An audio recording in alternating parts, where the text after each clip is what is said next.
میرے زندگی کا مقصد تیرے دین کی سرفرازی، میں اسی لیے مسلمان، میں اسی لیے نمازی۔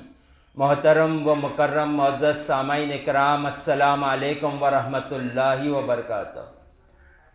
آج کا جو عنوان رکھا گیا ہے وہ سفر کی سنتیں اور آداب پر رکھا گیا ہے۔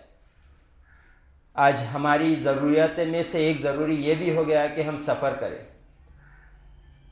ہم حج کے لیے سفر کرتے ہیں، ہم عمرے کے لیے سفر کرتے ہیں، ہم تجارت کے لیے سفر کرتے ہیں، ہم جاب کے لیے سفر کرتے ہیں۔ تو ہمیں سفر کی سنتیں، سفر کے آداب اور سفر کی فضیلتیں، سفر کی برکتیں ہمیں معلوم ہو جائے تو ہمارا سفر باعث ہمارے لیے ثواب ہو جائے گا۔ تو ہمیں چاہیے کہ سفر کے سنتیں کیا ہے، سفر کے آداب کیا ہے، ہمیں معلوم رکھے۔ حضور پاک صلی اللہ علیہ وآلہ وسلم نے ارشاد فرمایا، سفر جمعرات کو کیا کرو، اس میں برکت ہے۔ اور حضور پاک صلی اللہ علیہ وآلہ وسلم سفر جمعرات کو کیا کرتے تھے، اور حضور پاک صلی اللہ علیہ وسلم پسند فرمایا کرتے تھے کہ جمعرات کو سفر کرنا۔ جسے حضور پاک صلی اللہ علیہ وسلم پسند فرما لے اس میں کتنی خیر و برکت ہوگی، ہمیں اس کا اندازہ نہیں ہے۔ تو ہمیں چاہیے جتنا ممکن ہو سکا ہم سے جمعرات کو سفر کرے۔ اور حضور پاک صلی اللہ علیہ وآلہ وسلم نے ارشاد فرمایا، سفر رات میں کیا کرو، کیونکہ اللہ تعالیٰ رات میں زمین کو لپیٹ دیتا ہے، اور ہم اس کی برکتیں دیکھتے بھی ہیں۔ رات کا سفر ہمیں معلوم نہیں ہوتا، رات کا سفر آسانی سے کٹ جاتا ہے، اس کی یہی برکت ہے کہ رات میں سفر کیا کرے۔ اور حضور پاک صلی اللہ علیہ وآلہ وسلم سفر میں جب بھی نکلو آپ فرمایا کرتے تھے کہ ایک امین بنا لیا کرو۔ اگر 3 بھی لوگ ہو تو اس میں سے ایک کو بڑا بنا لیا کرو، ایک کو لیڈر بنا لیا کرو۔ اس میں سنتیں ہے اور اس میں بڑی برکتیں بھی ہے، حکمتیں بھی ہے۔ تو ہم جب بھی جائیں تو ایک کو امین بنا لیا کریں، اور جب بھی جائیں اپنے بڑوں سے، اپنے رشتہ داروں سے، اپنے پڑوسیوں سے، اپنے دوستوں سے معافی مانگ لیا کرے جب بھی سفر کا آغاز کرے۔ حضور پاک صلی اللہ علیہ وآلہ وسلم نے ارشاد فرمایا، اگر کوئی تم سے معافی مانگ لے، اگر وہ تم پر ظلم بھی کرا ہو تو تم اسے معاف کر دو، کیونکہ وہ شرمندہ ہو رہا ہے کہ وہ اس نے غلطی کی، آپ سے معافی مانگ رہا ہے۔ اور معافی مانگنے کا طریقہ یہ ہے کہ آپ اس کے سامنے جا کر ٹھہر کے معافی مانگے، یہ نہیں کہ فون پر ٹیکسٹ کر دے معافی مانگے، ایسا نہ ہو۔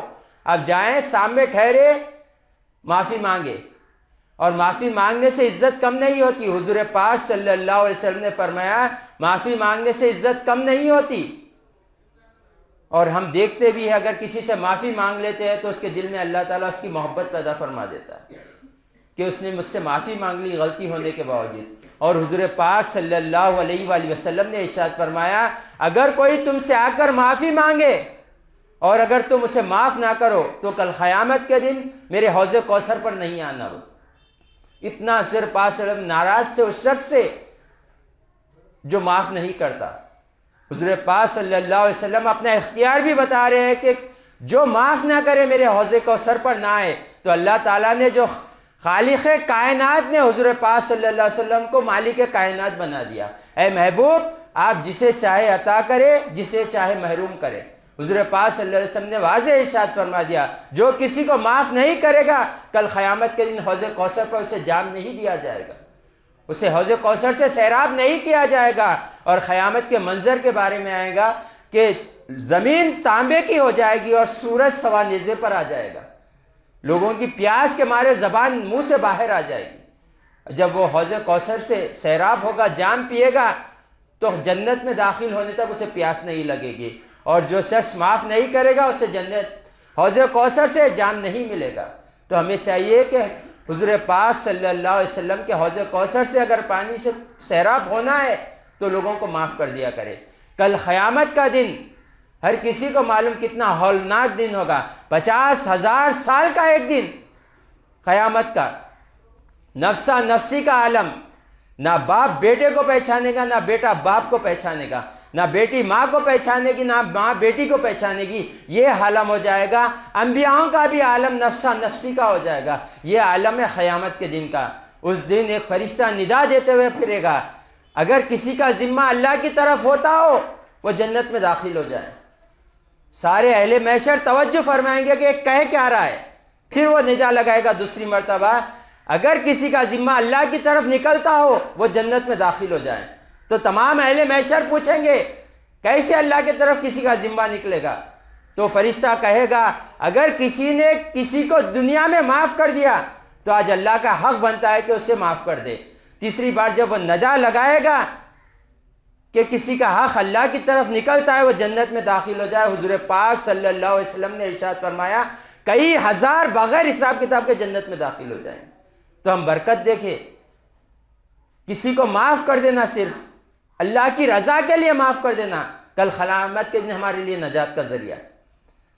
حضور پاک صلی اللہ علیہ وآلہ وسلم نے ارشاد فرمایا اگر اللہ کسی کا حساب لے لے وہ ہلاک ہو گیا. اس لیے بزرگان دین فرماتے ہیں جب بھی دعا مانگو تو اللہ سے یہ ضرور مانگو اللہ قیامت کے دن ہمیں بغیر حساب کے جنت میں داخل عطا فرما دے. جس کا حساب ہو گیا وہ غرق ہو گیا. تو ہمیں اس سے بڑی کیا فضیلت چاہیے؟ کسی کو معاف کر دے کل قیامت کے دن بغیر اس کتاب کے جنت میں داخل ہو جائے. اور جب بھی سفر کے لیے نکلے سفر کا لباس پہن لے. حضور پاک صلی اللہ علیہ وسلم نے فرمایا 4 رکعت نماز پڑھ لیا کرو. الحمد سے اور سورہ خلد سے 4 رکعت نماز پڑھ لیا کرو. تم جب تک واپس آؤ گے اللہ تعالیٰ کے ذمے ہے تمہارے گھر کی حفاظت ہوگی, تمہارے مال کی حفاظت ہوگی, تمہاری عزت کی حفاظت ہوگی. یہ 4 رکعت نماز تمہارے گھر کی حفاظت فرمائے گی. اللہ کے سپرد کر کر جا رہے ہو تم اپنا گھر. ہم اگر ایک گارڈ بھی رکھے تو اسے نیند آئے گی, وہ سوئے گا 24 گھنٹے میں کچھ دیر تو سوئے گا, کچھ دیر تو غفلت میں رہے گا, مگر اللہ کی شان یہ ہے کہ وہ نیند سے پاک ہے, اونگ سے پاک ہے.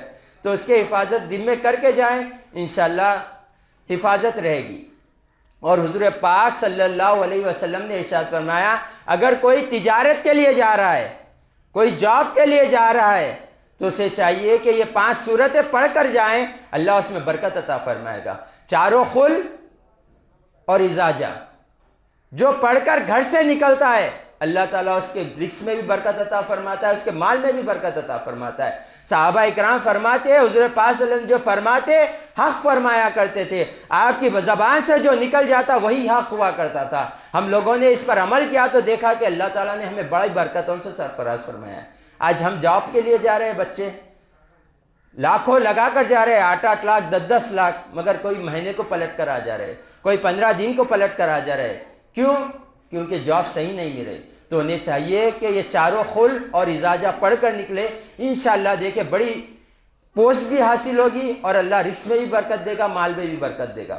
تو ہمیں چاہیے کہ سنت اور حدیث اور اللہ اور رسول کے فرمان کے مطابق ہم چلیں گے انشاءاللہ ساری زندگی برکتوں میں جائے گی. تو ہمیں چاہیے جب بھی گھر سے جائیں, سفر کے لیے جائیں تو یہ آیتیں پڑھ کر نکلیں, انشاءاللہ یہ صورتیں بڑی برکتیں ہوگی. اور حضور پاک صلی اللہ علیہ وآلہ وسلم نے ارشاد فرمایا اگر کوئی شخص گھر سے نکلتا ہو اور اللہ کی رضا کے لیے سفر کرتا ہے تو اس کو اللہ کی رضا کے لیے ثواب ملے گا. اگر کوئی نکاح کے لیے سفر کرتا ہے تو اس کو نکاح کا ثواب ملے گا. اگر کوئی دنیا کے لیے نکلے گا تو اس کے لیے دنیا ملے گی. جو جیسی نیت سے نکلے گا اسے وہ عطا کیا جائے گا. تو ہمیں چاہیے کہ حضور پاک صلی اللہ علیہ وسلم نے جو طریقہ بتایا ہے سفر کا وہ اختیار کرے تاکہ اس میں برکتیں ہو. اور حضور پاک صلی اللہ علیہ وآلہ وسلم نے ارشاد فرمایا 3 لوگوں کی دعائیں رد نہیں کی جاتی ہے. پہلی ماں باپ کی اولاد کے حق میں, دوسری مظلوم کی, تیسری مسافر کی. تو جب بھی مسافر سفر میں جائیں دعا سے غفلت نہ برتے, ہر وقت دعا کرتے رہے, اس کی دعا کبھی رد نہیں ہوتی. اور ماں باپ کی اولاد کے حق میں دعا رد نہیں ہوتی. تو ماں باپ کو چاہیے اپنے بچوں کے مستقبل کے لیے دعا کرے, ان کے اچھے رشتوں کے لیے دعا کرے, ان کے اچھے کاروبار کے لیے دعا کرے, ان کی عزت کے لیے دعا کرے. ماں باپ کی دعا اولاد کے حق میں رد نہیں ہوتی.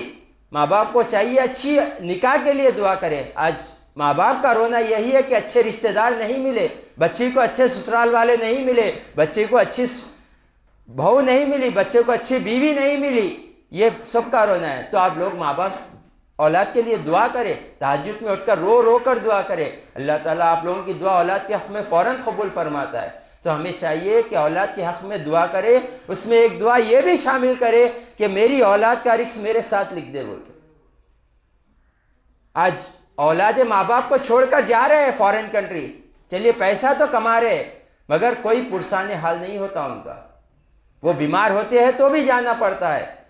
وہ جب بیمار ہو جاتے ہیں تو انہیں ہی خود دواخانے کو جانا پڑتا ہے. نہ انہیں کوئی پوچھنے والا ہوتا ہے، نہ انہیں کوئی پکا کے دینے والا ہوتا ہے.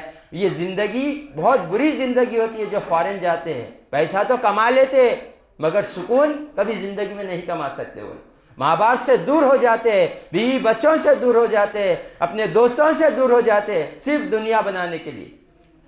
تو چاہیے کہ حضور پاک صلی اللہ علیہ وآلہ وسلم نے ارشاد فرمایا اللہ کے احسانوں میں یہ بھی ایک احسان ہے کہ اللہ تعالیٰ اس کے ملک میں اس کا رزق لکھ دے بول کر.